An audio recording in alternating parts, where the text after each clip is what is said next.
had just gotten out of a 2-year relationship, and it was one of those situations where I was thinking about the possibility of planning a wedding, and he was seeing another woman behind my back.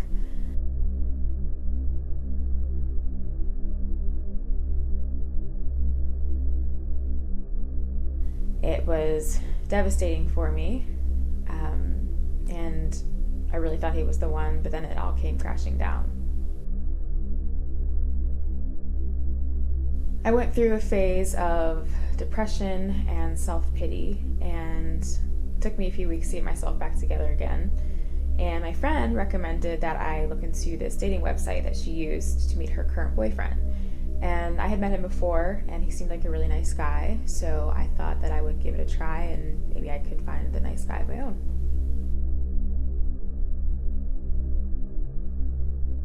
I came back from work that night and decided that that was the night that I was going to give the online dating website a try. So I got my laptop out and I created myself a profile and I put it out there just to see what kind of response I would get. And so I had a few guys message me and we were just kind of having normal conversation back and forth, but nobody really stood out. Later that night, I was laying in bed and I got a message on my phone from the dating app. So I took a look and it was this guy. And so I looked at his profile just to see what he was like. And he was really well dressed and he was good looking. So I decided to message him back. And then he actually responded right away.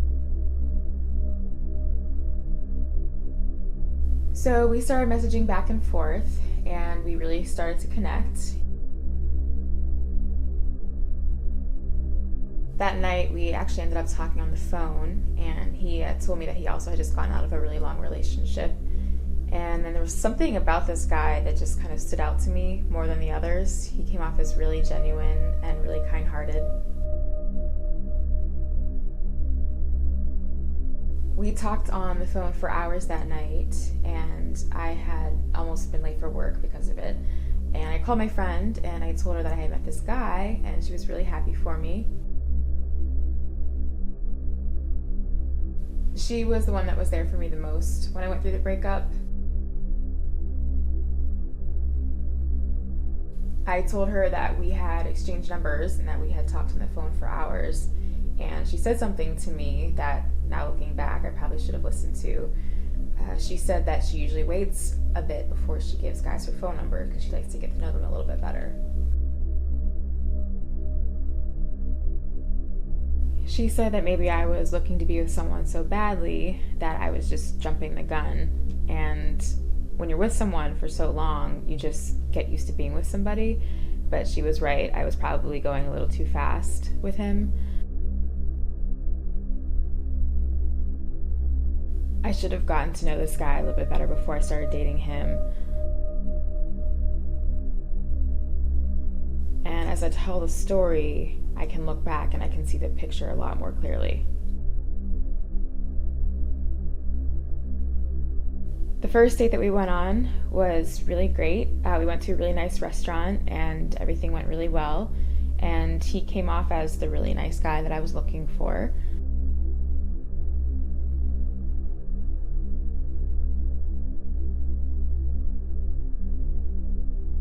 However, that was only the impression that he was giving off. He would soon show me the real monster that he truly was. Things started to move really quickly, and we were seeing each other all the time, and I was definitely falling in love again. I was well over my ex-boyfriend at this point. I was really looking forward to a future with this new relationship. So we decided to move in together. Well, he decided he wanted to move in with me because he said that his lease was up. He just figured it would be better that he moved in with me. And I asked him where he lived, and he told me one address. And then in another conversation, I asked him again where he lived, and then he said another address.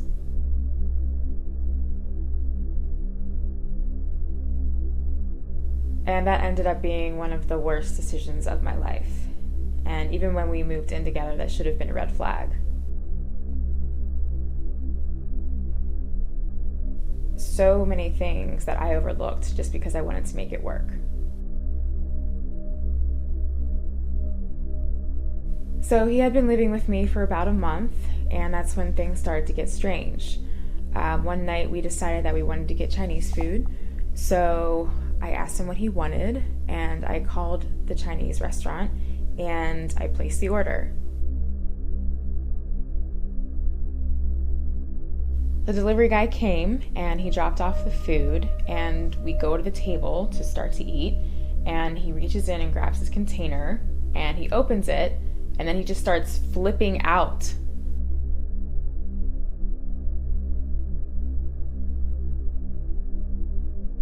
He stands up and he starts yelling and cursing, and I asked him what was wrong, and he said that his food order was wrong.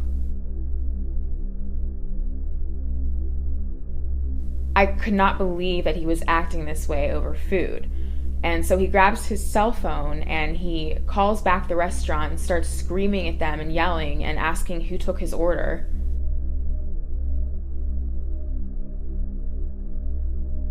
He has them go through and tell him what he ordered so they could see who messed up. And then he looks at me and he just looks like he wants to kill me. And then he starts yelling at me and calling me stupid and telling me that I placed the order wrong. I know what he told me to order. I wrote the order down. And he must have told me one thing but thought he said something else. And then I grabbed the piece of paper to show him that I had written down the right order, and then before he even looked at it, he just rips it up and throws it. And then he grabs his jacket and runs out the door. I was so stunned, I didn't know what to do. He was gone for hours, and I had gone to sleep.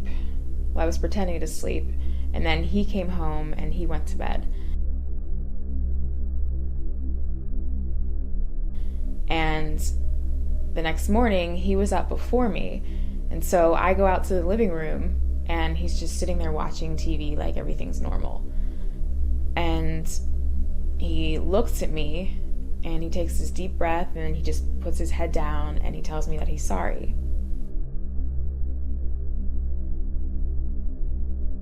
In my mind, I'm just trying to tell myself that maybe he had a bad day, and I was just making all of these excuses for him for why he was being mean to me. But it was just me trying to make the perfect relationship. A few weeks go by, and everything is normal, and he hasn't had an outburst since, but he then has a major meltdown. We were getting ready to go to a store to pick up some stuff, and he had lost his keys, and he always tends to lose his keys, and then when I find them, I place them on the counter. He starts looking for his keys, and he can't seem to find them, and I keep telling him that I placed them on the counter, and then he starts saying that I hid them from him because I didn't want him to know where they were. At this point, I'm starting to see that this guy has a serious problem, and I explained to him that I wasn't hiding his keys and that I had put them right on the counter.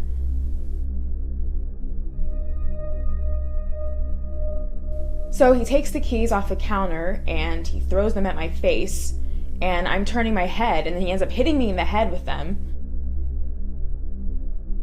And I was done at that point. I had told him to get the hell out, and then he starts telling me that he was just playing around. There was no playing around when he flipped out and threw the keys in my face. And at first, he started to act like he wasn't going to leave, but I wasn't going to let him try to talk me out of it. I told him that if he didn't leave, that I was going to call the police, and then that's when he left.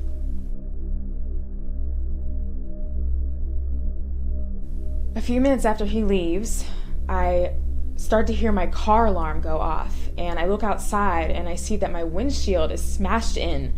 He must have been somewhere close because then he called me. So I answer the phone and he starts yelling at me and cursing me out, and then he asks me if I like what he did to my car.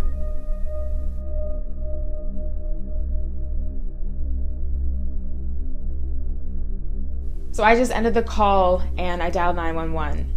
So the police come, and I don't ask for a restraining order because I really didn't think he would come back, especially that night.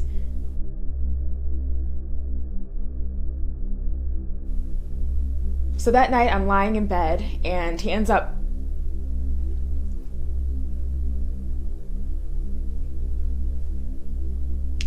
I end up locking the door, and he ends up coming to my place, and he kicks the door in, and he grabs me. He throws me to the floor and starts kicking me, and then I try to get away, and then he grabs me by the hair.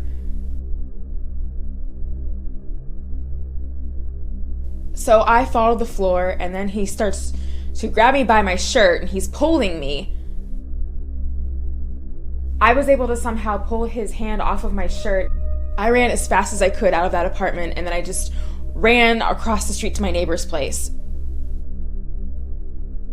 The police show up, and they find him still in the apartment, and so they arrest him, and then they find out that he was a wanted felon in another state.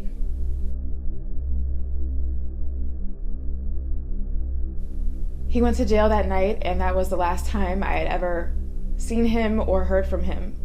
And I had found out later that he was in prison in the state that he was wanted.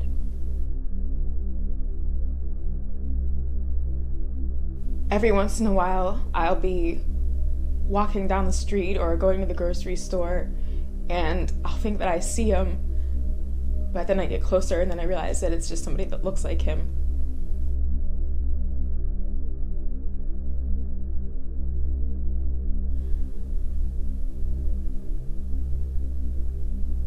I think my biggest mistake was getting to know this guy a little too quickly.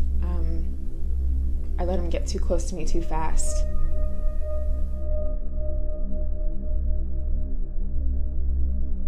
I overlooked a lot of things that I probably should have noticed.